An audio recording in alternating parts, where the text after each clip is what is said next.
Raft. When you think about writing to argue, remember raft. If you are asked to argue in an essay, you need to keep the reason for your writing clear. The audience will make different demands on the way you write, depending on their level of understanding. The format should reflect its purpose. The tone of language sets the appropriate mood for the audience.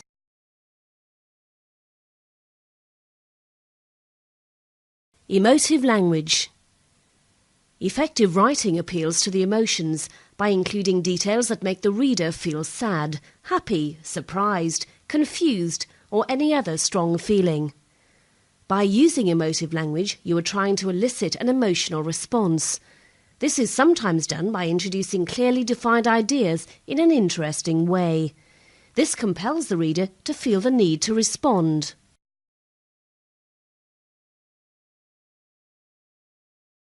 Organisation. Writing to argue should follow a logical order. One idea should follow another. One way to ensure this is to use topic sentences which indicate what the rest of the paragraph is about. When the argument is chronological, use words like firstly, secondly, finally. When you need to give a balanced view, use such phrases as the opposite view is, the other side of the argument is, and one idea to think about. When you wish to underline your view, include words like nevertheless, it is certain, and no doubt.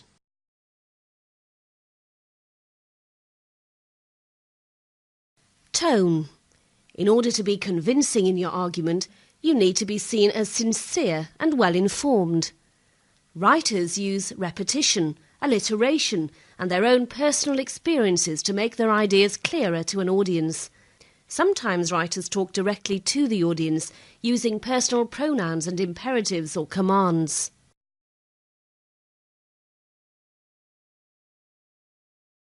Sense of audience.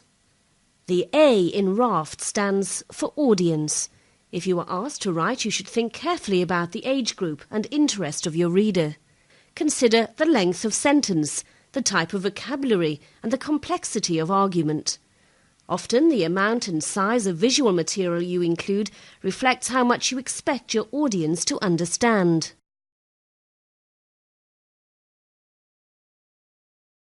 Formal letters. When writing to argue, you may be asked to write a letter. Remember, this is a substantial piece of writing. It is not just the format, but what you say that matters. You must form an argument with ideas organised into paragraphs. You should top and tail your answer. This means you should have a short beginning, your reason for writing, middle section, which tries to answer any questions the reader has, and a conclusion, which brings your argument to a conclusion and gives a sense of real completeness. Remember T for tone. Write formally, and do not forget to introduce some of the linguistic techniques of writing to argue that you have learned, such as use of emotive language, rhetorical questions, topic sentences, use of strong adjectives, and facts and opinions.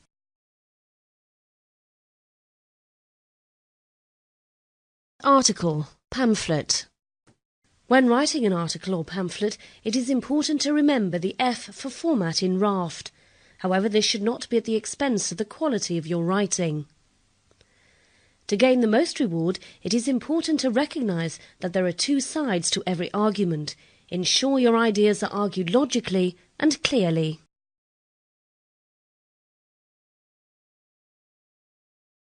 Punctuation. Use a range of punctuation in your argument.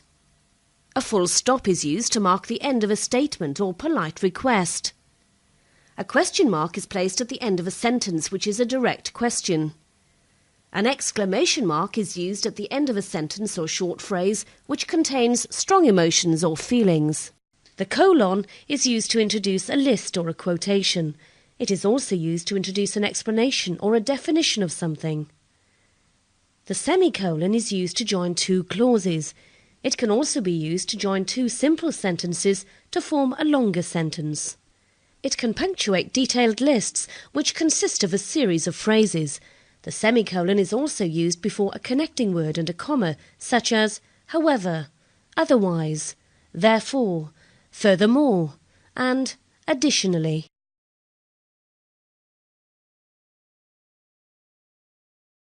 Writing scripts to argue. To create a realistic argument between characters in your writing, learn the ropes. R. Repetition. In live dialogue, speakers repeat themselves, sometimes for effect. O. Overlap. In realistic dialogue, speakers sometimes speak at the same time, even over the top of someone else's words. P. Punctuation. Use punctuation to make the speaker's ideas clear. E. Exclamation marks. Used to show feeling, but remember not to overuse them. S. Setting. Explain where the action takes place. Stage directions indicate how words are spoken and how speakers react.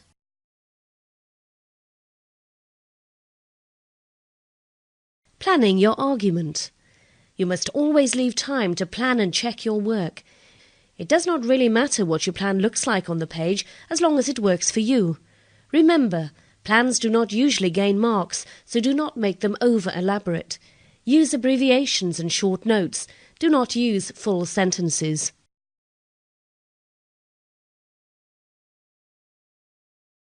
Checking your argument. Always check your work when you finish a substantial section. Remember to look at spelling, punctuation, organisation, vocabulary, a strong opening and an appropriate ending.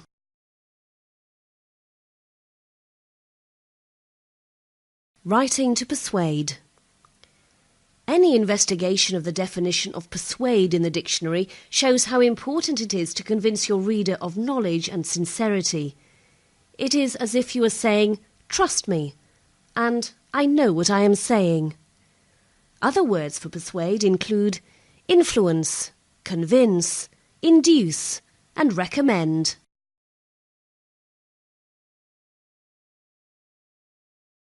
Looking at appeal.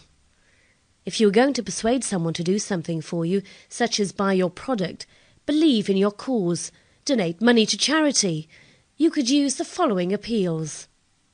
Entreat, beg them. Make it sound like a worthwhile project. Stress uniqueness. Offer a valuable opportunity. Threaten them.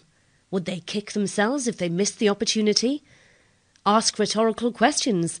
These are questions that you do not really need an answer to, such as, can you really afford to live without this product?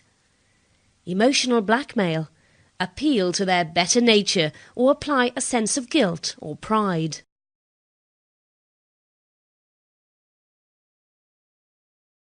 Advertising. Advertising is an example of writing to persuade. Layout and presentation are very important in advertising. The shape of the advertisement can reveal hidden meaning. The size of a photograph may have a big effect. The number of words used and spacing can have an influence on the reader.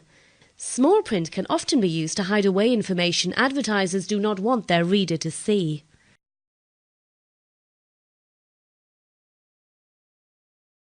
More selling points. In trying to persuade the public, many advertisers use stereotypical figures. The woman concerned about her washing whiteness, the scientist trying to make most cats prefer his cat food. Famous people, especially sports people, are used to endorse products. Sarcasm and humour can be used, especially in products aimed at the young. Slogans are used in identification of a brand name with a lifestyle.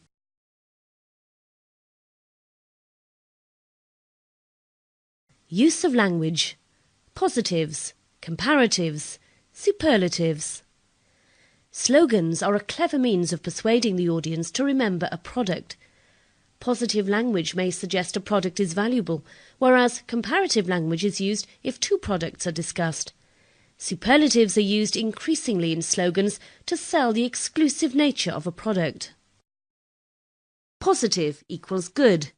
Comparative equals better. Superlative equals best.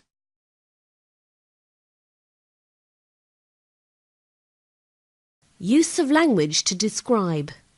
Figures of speech are used by advertisers to paint pictures in a reader's mind. Adjectives and adverbs, sometimes called modifiers, are used to paint a mental picture which allows the product to become associated with an attractive idea or concept.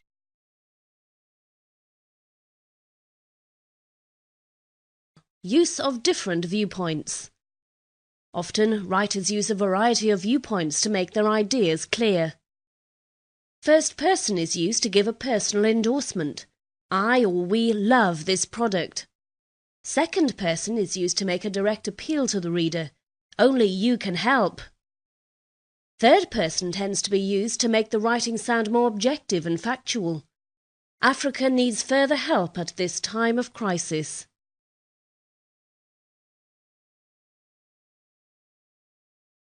Writing with emphasis.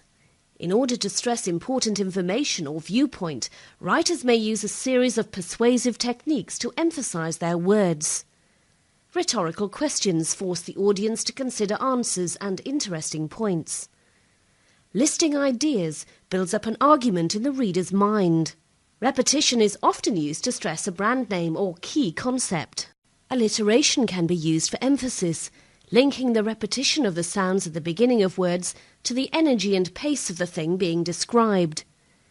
Brackets or parentheses can be used to give the impression that special extra information is being given. Exclamation marks can denote feeling.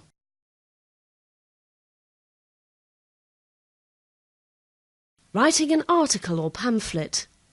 It is important to use the correct format when writing an article or pamphlet. You may want to turn your page around and write using a landscape page to show you have made an effort to make it look realistic. Use subheadings to make your writing seem relevant and organized.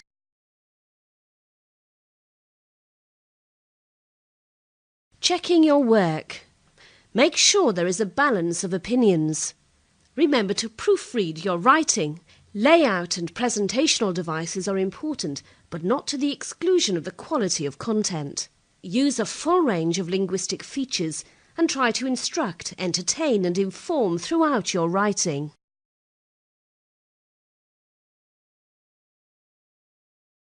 Writing to advise.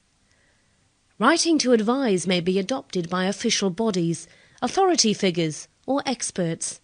It can also be written in a more informal way, such as in magazines or promotional leaflets. However, whether formal or informal, advice has to be serious and sensible, reassuring in tone, accessible in language, and offering solutions to any problems which are outlined.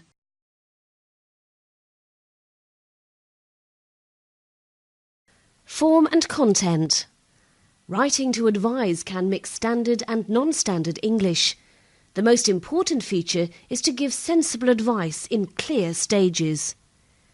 Consider the audience by making them feel interested in what is being said to them, using modal verbs, the language of polite suggestion, could you, might you, would you, and being positive will help set the correct tone.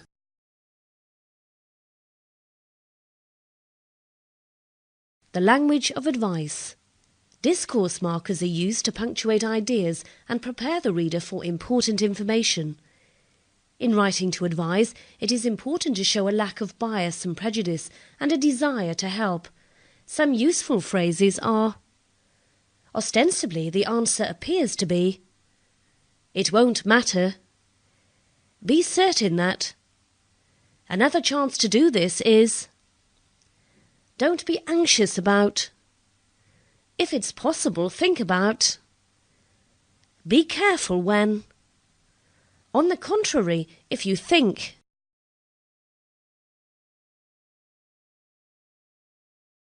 Using a variety of sentences. A variety of sentences help to make advice more compelling to read.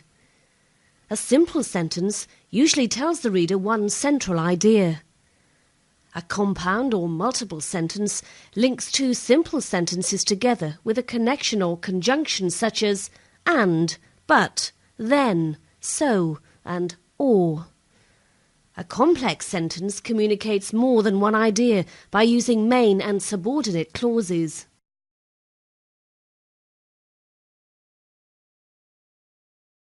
Gathering ideas. Advice appears in many different places in modern society. Newspapers, the internet, formal leaflets, and official bodies give advice and guidance. Good advice writing offers a challenge, offers solutions, offers answers, offers warnings, can be humorous, can be serious, can be aimed at a particular audience.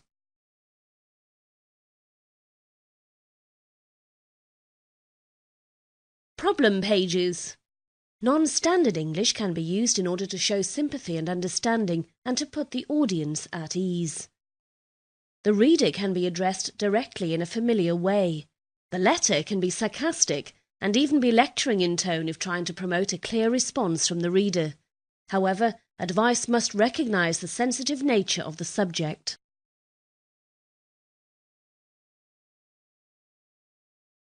Writing a letter of advice. Always remember the raft concept.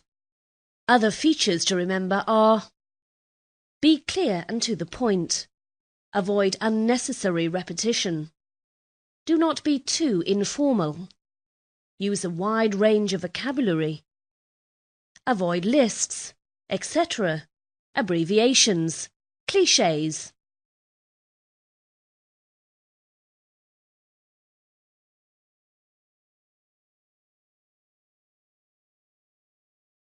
Using facts. A fact is something which can be proved to be true. It is something that can be measured and verified. Facts are useful and convincing in non-fictional writing. They are used in informative and discursive writing to give evidence for what is being said.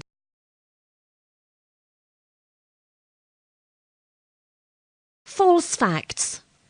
A false fact or an inaccuracy is something which can be said to be untrue. Therefore, it can be proved to be wrong. For example, the statement, "Henry More was executed by Henry VIII in 1535, is untrue, as it was actually Thomas More. False facts can be used to give a false or misleading statement.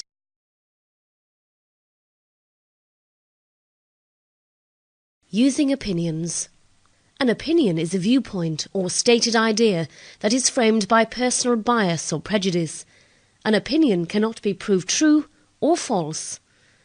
For example, the statement, "The best food in the world comes from Italy," could be true or untrue according to personal taste.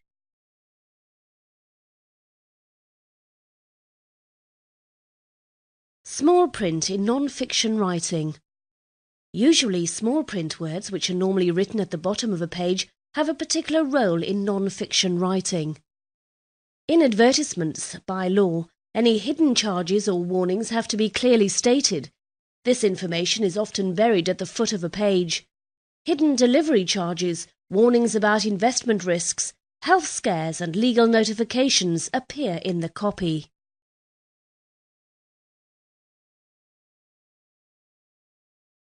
Mixing fact and opinion. The mixture of fact and opinion sometimes can hide controversial statements by using plausible words and some measurable facts. Words like probably, usually, almost all, and possibly indicate a mixture of fact and opinion. The reader then has to make a judgment on the accuracy of the information offered.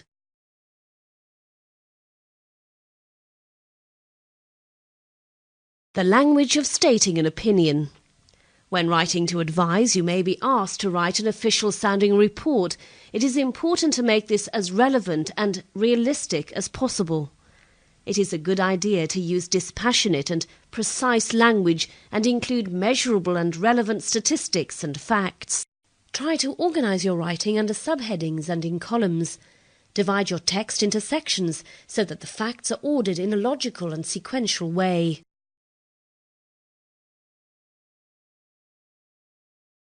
Awareness of audience. Awareness of audience is of key importance.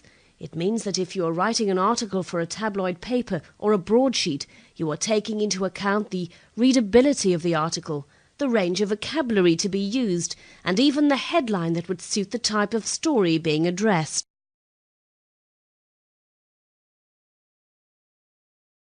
A variety of writing styles. Advice can be given in a variety of ways and in a variety of forms. All manner of publications can carry advice, especially for young people. These include letters, advertising, promotional material, publicity material, instructions, warnings, features, newspapers, magazines, prose, autobiographies, diaries and journals.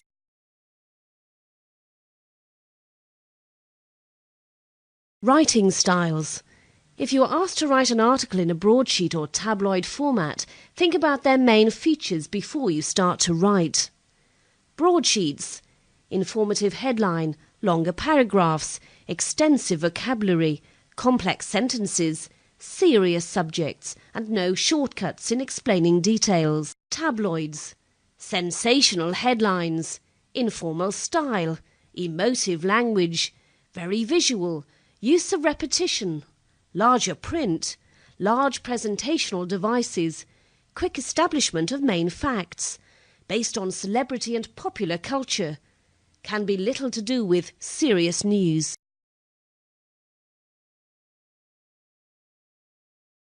The balanced argument, a letter of complaint. When writing a formal letter, offering advice or seeking action to be taken, remember to give your view of what should be done next. Avoid being too mechanical or lecturing in your style. Be polite and offer a solution to any problem that may have arisen.